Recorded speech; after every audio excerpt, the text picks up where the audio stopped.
What's going on, guys? This is Jeff with the A to Z Sports Session.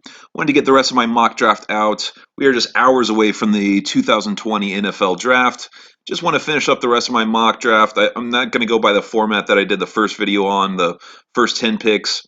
I've been kind of dragging my feet, and that first video, even though it was only a 45-minute long video, actually took me about 6 hours to do that. So obviously, with the draft being only hours away, I'm going to just get the rest of these picks out rapid fire and tell you who I got going where. So let's get started. At 11, I have the New York Jets taking Jedrick Wills. Could easily see them taking a wide receiver. I just think the prospect of Wills falling down here to 11 is just too good to pass up. I think the wide receiver position is so stacked in this draft, the Jets will probably, have no other option but to go on and get Wills and, walk away with arguably the best tackle in this draft. And then I have the Las Vegas Raiders at 12 taking CeeDee Lamb. I could easily see them going with Jerry Jeudy because I know that John Gruden loves route runners, but CeeDee Lamb's probably the most talented, overall well-rounded wide receiver in this draft. I think he's probably just too good to pass up. I think the Raiders definitely go wide receiver, probably one of the big three, either Lamb or Ruggs or Jeudy. But yeah, in this draft, I have him going with CeeDee Lamb. At 13, I have the 49ers going Jerry Jeudy. Right up there with CeeDee Lamb as the best wide receiver in this draft. I think if he's still available here at 13, he's probably going to be too good for the Niners to pass up.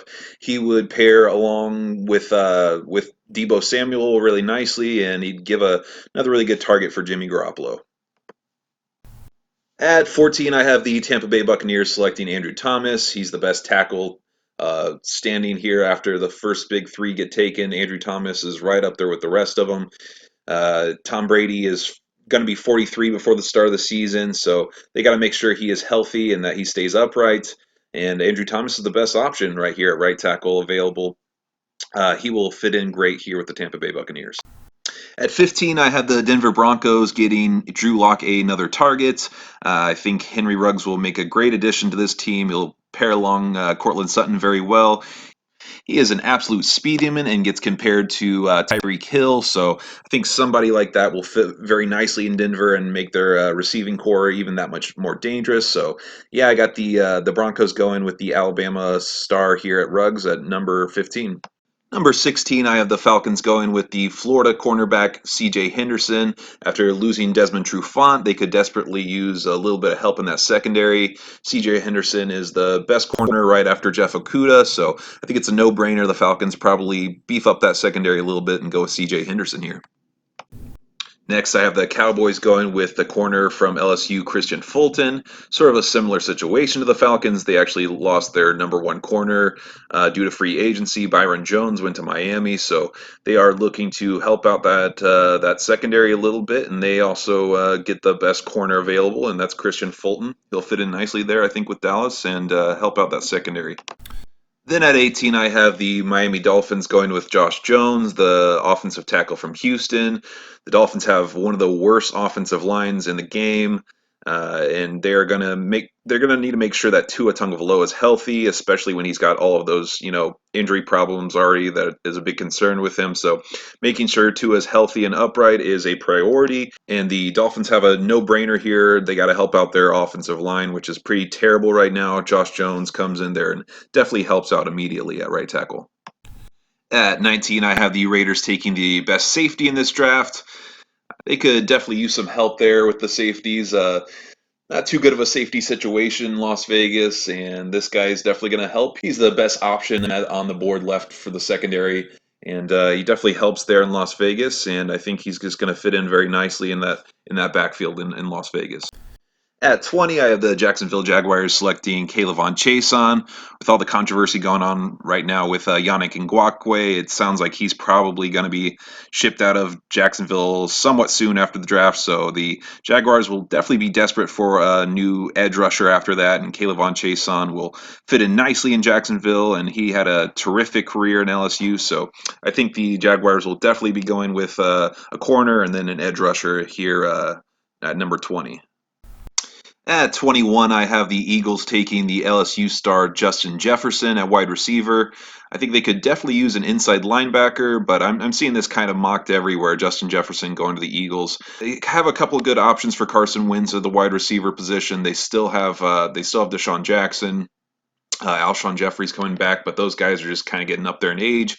You could use a young stud like Justin Jefferson. I could see them going inside linebacker, maybe getting Kenneth Murray or Patrick Queen, but I think the prospect of Justin Jefferson is just too good to pass up on. It definitely helps out that receiving core there in Philadelphia. At 22, I have the Minnesota Vikings going with the TCU corner Jeff Gladney. The Vikings, Mike Zimmer, he seemed to love to take corners in the first round, and this draft will probably be no different.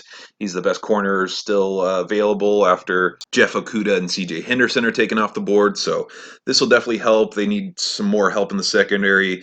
I think the Packers are definitely going to get another target in this draft, so having another good corner to cover all of Aaron Rodgers' targets is big, and this definitely helps Minnesota's secondary in a huge way, getting this TCU star in Jeff Gladney. Now, this pick could definitely surprise a lot of people. I actually don't have the New England Patriots picking a quarterback here at 23. I think that Bill Belichick actually feels pretty good about his quarterback situation right now with Jarrett Stidham and Brian Hoyer. Not to say that they won't get a quarterback in the later rounds. I could see them picking up Jake Fromm, maybe Jake Eason, but I think for now they help beef up their defense a little bit more. Yator Gross Matos, I believe, is arguably the best edge rusher in this draft after Chase Young. Feels like every year I kind of fall in love with this with an edge rusher that falls down a little bit. Last year I was kind of big on Montez Sweat. This year I'm really big on Gross Matos. I think the Patriots will be as well. I think they're not as desperate for a quarterback as everyone makes them out to be, and I think they beef up their defensive line a little bit here with Gross Matos. At 24, I have the New Orleans Saints going with the Oklahoma linebacker Kenneth Murray.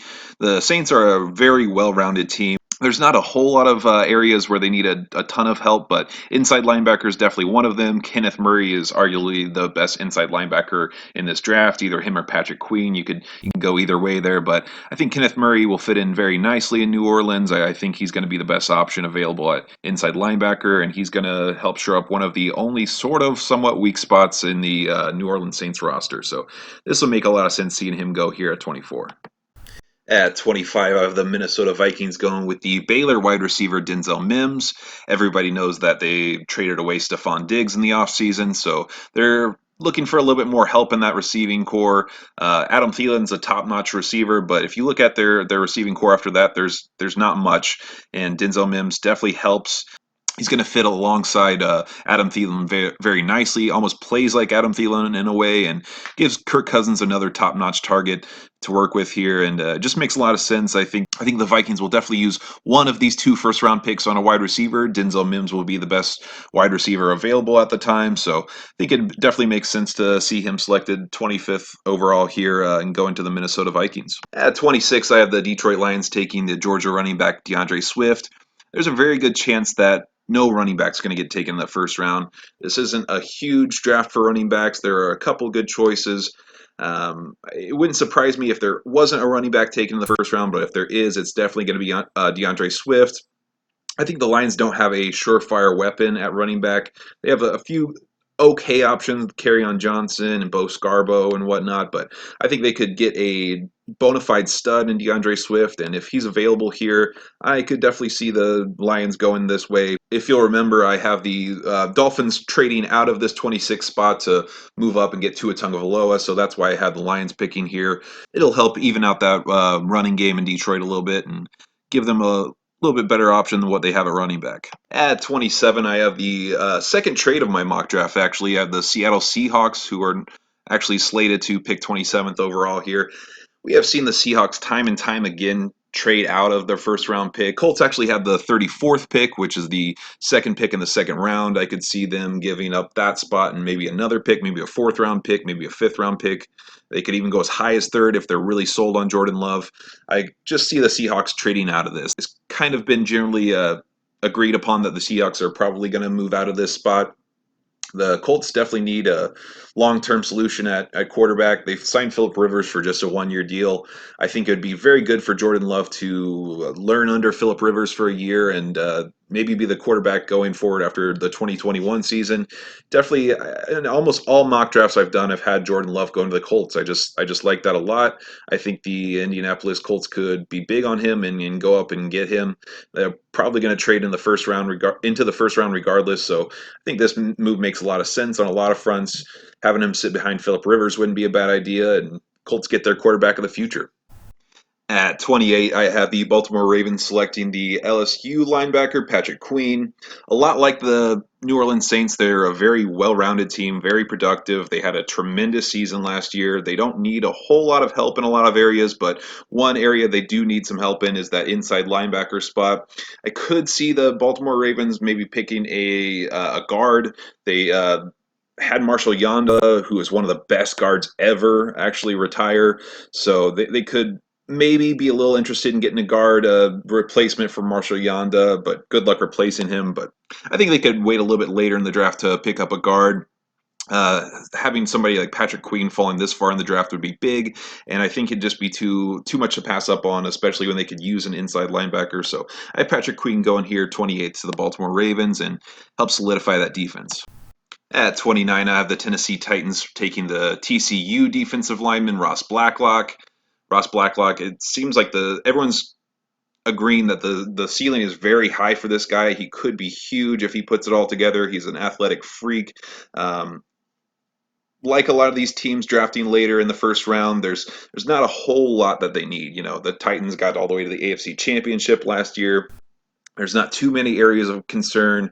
They could just go with the best overall option here, and I think the best player left on this board is probably Ross Blacklock. I'm pretty big on him.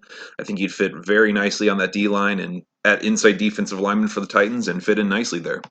At 30, I have the Green Bay Packers selecting the TCU wide receiver Jalen Rieger. I think that the Packers are definitely going to get another target for Rodgers, whether it's another good wide receiver, whether it's a tight end. They've had a little bit of a problem with their special teams and not having a great punt returner. Jalen Rieger can definitely come and be a tremendous punt returner there. They brought back Tyler Irvin to be their punt returner, but I'm not so sure that they're sold on him being their full-time punt returner. Jalen Rieger can be he's a speedy wide receiver. He can be a great target. He can be a good special teams fit there for Green Bay. I think he could line up in the slot. I think he would play a lot like Randall Cobb in that offense and give Rodgers another target like that, a quick, maybe smaller slot receiver. So I think Jalen Rieger could fit in very nicely. The Packers could use a good wide receiver and they could use a good punt returner, and Jalen Rieger kind of helps shore up both of those spots. So I think him going here at 30 makes a lot of sense for the Packers. At 31, I have the San Francisco 49ers taking the Utah cornerback Jalen Johnson. It's their second first round draft pick. The two main positions associated with the Niners coming into this draft are wide receiver and cornerback. They have Richard Sherman, who is a stud corner, but the rest of their secondary is so-so. They could definitely use another corner, a younger corner, a good prospect like Jalen Johnson definitely fits in. I think he would fall in nicely to Robert Sala's system there, and I think he'd be a perfect fit for the 49ers, who would get their cornerback that they need, and I think this makes a lot of sense coming at 31 and give them some more depth there at the corner spot after Richard Sherman on the depth chart. And the last pick in the first round, I have the Kansas City Chiefs taking the Michigan center Cesar Ruiz. Another situation here where you don't need a lot of help. The Chiefs are coming off of a Super Bowl victory. There's not a whole lot of needs that they have on their roster. Center is definitely one of them. Austin Reeder is their starting center. He's so-so. He's not bad, but making sure Patrick Mahomes is healthy is the main priority in Kansas City. He is the future of the league, the face of their franchise, hands down. I think having a smart center for Cesar Ruiz to hike the ball to Patrick Mahomes would be huge for this team. I don't think there's much help that they are looking for other than maybe beefing up that O line a little bit, and I think it'd make a lot of sense for them to go with Cesar Ruiz here. I think he's easily the best center, and I have him being the first center taken off the board here at 32. I think he'd fit in very nicely to Kansas City, and him hiking the ball to Patrick Mahomes could be a thing of beauty for years to come.